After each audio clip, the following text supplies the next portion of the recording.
സർവമംഗളമാംഗല്യേ ശിവേ സർവാർത്ഥസാധികേ ശരണ്യേ ത്രയംബകേ ഗൗരി നാരായണി നമോസ്തുതേ ദേവി ശരണം അമ്മേ. സുപ്രഭാതം, ശുഭദിനം. എല്ലാ ധന്യാത്മാക്കൾക്കും പുലർകാല വന്ദനം. ശ്രീമദ് ദേവി ഭാഗവത നിത്യപാരായണ പരമ്പരയുടെ ഇന്നത്തെ യജ്ഞവേദിയിലേക്ക് സുസ്വാഗതം. സപ്തമസ്കന്ധത്തിലെ 12-ാമത്തെ അധ്യായം അവലോകനം ചെയ്യണു. സത്യവ്രതൻ അഥവാ ത്രിശങ്കു എന്ന് പറഞ്ഞ രാജാവ് കുലഗുരുവായിട്ടുള്ള വസിഷ്ഠനോട് തന്നെ ഉടലോടെ സ്വർഗത്തിലേക്ക് അയക്കാനുള്ള യജ്ഞങ്ങൾ ചെന്ന് അനുഗ്രഹിക്കണമെന്ന് അഭ്യർത്ഥിക്കുന്നതും അത് സാധ്യമല്ല, യജ്ഞാദി പൂജകൾ യാഗാദി കർമ്മങ്ങളൊക്കെ ചെയ്ത് പുണ്യം സമ്പാദിച്ച് ഇഹലോകവാസം വെടിയുമ്പോഴാണ് ജീവന് സ്വർഗപ്രാപ്തി ലഭിക്കുന്നത് എന്ന് വസിഷ്ഠൻ ഉപദേശിക്കുന്നതുമായ ഭാഗങ്ങളാണ് പറഞ്ഞു നിർത്തിയത്. ഇങ്ങനെ വസിഷ്ഠൻ, കുലഗുരുവായിട്ടുള്ള വസിഷ്ഠൻ പറയുന്നത്, ഇങ്ങനെ വസിഷ്ഠൻ പറയുന്നത് കേട്ട് നിരാശനായിട്ടുള്ള രാജാവ് മുമ്പും വസിഷ്ഠനുമായിട്ട് ഇദ്ദേഹത്തിന് വൈരമുണ്ട്, ശത്രുതയുണ്ട്, അറിയാലോ. കാട്ടിലിരിക്കുമ്പോൾ തന്നെ, അതായത് അച്ഛൻ തന്നെ സ്ഥാനഭ്രഷ്ടനാക്കിയിട്ട് സത്യവ്രതനെ രാജ്യത്തിൽ നിന്ന് പുറത്തേക്ക് പോകാൻ പറഞ്ഞ സമയത്ത് ഗുരുവായിട്ടുള്ള വസിഷ്ഠൻ അതിന് എതിര് പറഞ്ഞില്ല. മാത്രമല്ല വസിഷ്ഠൻ്റെ പ്രേരണ കൂടി ഉണ്ടായിരുന്നു അതിന്. അതുകൊണ്ട് മുമ്പ് തന്നെ ആ ഒരു വൈരമുണ്ടായിരുന്നു. പക്ഷിപ്പത തിരിച്ചു വിളിച്ചു, രാജാവാക്കി. തൻ്റെ വംശത്തിൻ്റെ കുലഗുരുവാണ് വസിഷ്ഠൻ. അതുകൊണ്ട് അദ്ദേഹത്തിനെ പൂജിച്ച് നമസ്കരിച്ച് ആ വൈരമെല്ലാം തൽക്കാലം മറന്നു. അപ്പോഴാണ് ഈ ആഗ്രഹമുണ്ടായത്. എന്നിട്ടാണ് വസിഷ്ഠൻ്റെ അടുത്ത് പോയത്. അപ്പോൾ വീണ്ടും താൻ ആഗ്രഹിച്ചത് ചെയ്തു തരില്ല എന്ന് വസിഷ്ഠൻ പറഞ്ഞ സമയത്ത് ആ പൂർവ്വവൈരവും മനസ്സിൽ വെച്ചുകൊണ്ട് ഗർഭിഷ്ഠനായിട്ട് വസിഷ്ഠനോട് പറഞ്ഞു, അങ്ങ് ഞാൻ പറഞ്ഞ പ്രകാരമുള്ള യജ്ഞോ യാഗോ എന്താ വെച്ചാൽ അത് നടത്തിയിട്ട് എനിക്ക് ഈ ശരീരത്തോടുകൂടി സ്വർഗത്തിലേക്ക് പോകാനുള്ള ഉപാധി ചെയ്തു തന്നില്ല എന്നുണ്ടെങ്കിൽ വേറെ അന്യരായിട്ടുള്ള ഏതെങ്കിലും പുരോഹിതനെ നോക്കിക്കൊണ്ട് ഞാൻ ഉടനെ യാഗം നടത്തും.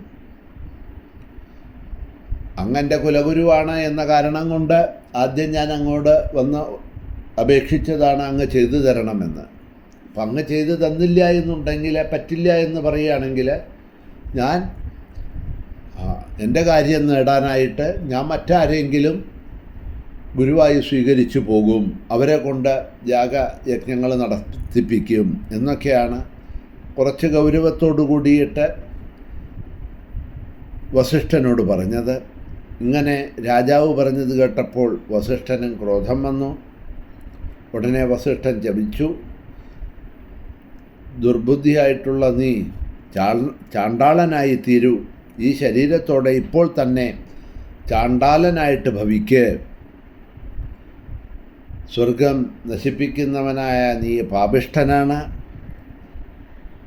ഗോവധം കൊണ്ട് ദുഷിച്ചവനാണ്, ബ്രാഹ്മണപത്നിയെ അപഹരിച്ചവനാണ്, നർഭമാർഗത്തെ നശിപ്പിച്ചവനാണ്.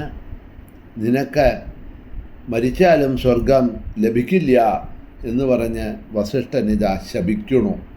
വീണ്ടും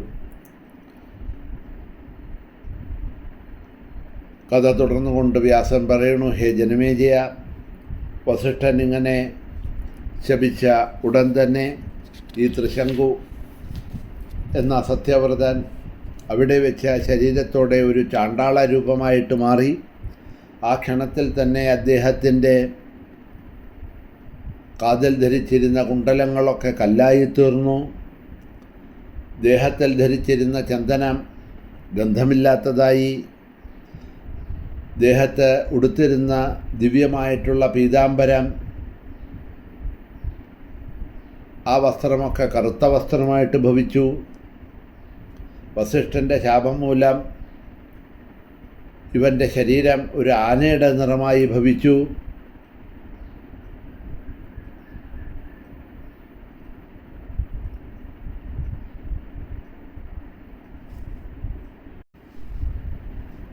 ദേവിയെ ഉപാസിക്കുന്ന മന്ത്രങ്ങളിൽ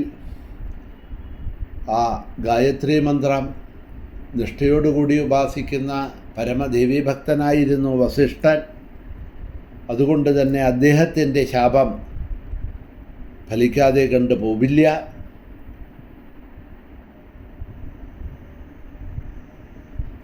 നിന്ദ്യമായി തീർന്ന തൻ്റെ ദേഹം കണ്ട രാജാവ് ദുഃഖിതനായി സ്വഗൃഹത്തിലേക്ക് പോകാതെ വനത്തിലേക്ക് തന്നെ വീണ്ടും യാത്ര ചെയ്തു. ദുഃഖാർത്തനായിട്ടുള്ള രാജാവ് ഉള്ളൂരി ആലോചിച്ചു, എന്താപ്പം ഞാൻ ചെയ്യുക, ഇവിടെയാ പോകുക. വീണ്ടും വസിഷ്ഠൻ തന്നെ ശപിച്ചു, നിന്ദ്യനായി തീർന്നു.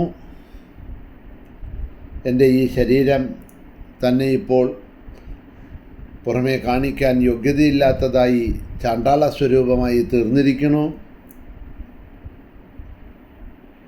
ഈ ദുഃഖത്തിൽ നിന്നും പുറത്തു കടക്കാനൊരു ഉപായവും കാണുന്നില്ലല്ലോ. ഞാനെങ്ങനെ ആ ഗൃഹത്തിലേക്ക് പോകുക? ഈ ശരീരം കൊണ്ട് ഗൃഹത്തിൽ പോയാൽ സ്വന്തം മകനായിട്ടുള്ള ഹരിശ്ചന്ദ്രൻ ദുഃഖമുണ്ടാകും.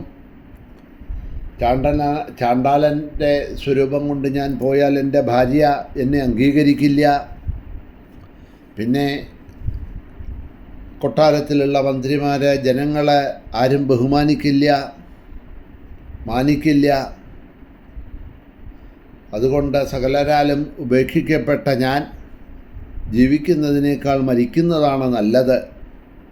വിഷം കുടിച്ചോ വെള്ളത്തിൽ ചാടിയോ കെട്ടിത്തൂങ്ങിയോ ഞാൻ ഈ ശരീരം ഉപേക്ഷിക്കും.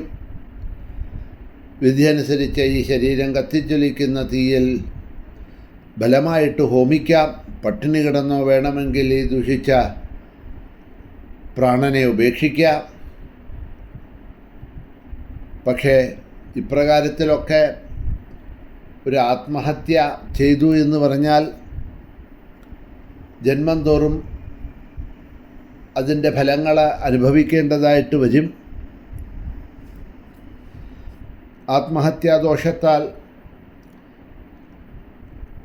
ഇതെല്ലാം തുടർന്നും അനുഭവിക്കേണ്ടതായിട്ട് വരും. അതിൽ നിന്നും, ഈ ശാപത്തിൽ നിന്നും, ഈ ചാണ്ടാലത്വത്തിൽ നിന്നും മുക്തി നേടാൻ കഴിയില്ല.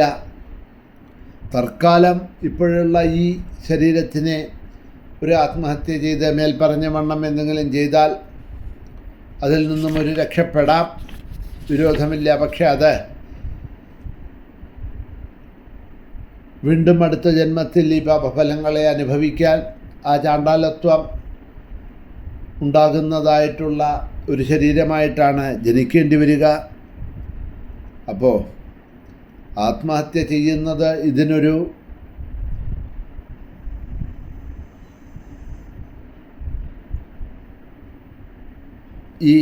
ഇപ്പോൾ തനിക്ക് കിട്ടിയിട്ടുള്ള ഈ ദുഃഖങ്ങളെ മാറ്റാനുള്ള ഒരു ഉപാധിയല്ല. പിന്നെ ഞാൻ എന്താ ചെയ്യേണ്ടത് എന്ന് ആലോചിച്ചു. ഈ ശരീരം കൊണ്ട് കർമ്മഫലം അനുസരിച്ച് കാട്ടിൽ കഴിയണം. എങ്ങനെയായാലും കർമ്മഫലം അനുഭവിച്ച് തന്നെ ഇല്ലാതാവണം. അനുഭവിച്ചില്ലാതെ പ്രാരാബ്ധ കർമ്മങ്ങൾ മറ്റൊരുത്തലും ക്ഷയിക്കില്ല.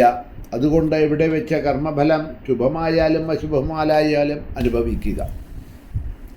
വലിയൊരു കാര്യമാണ് അപ്പോൾ ഇവിടെ പറയുന്നത് ദേവി ഭാഗവതത്തിൽ.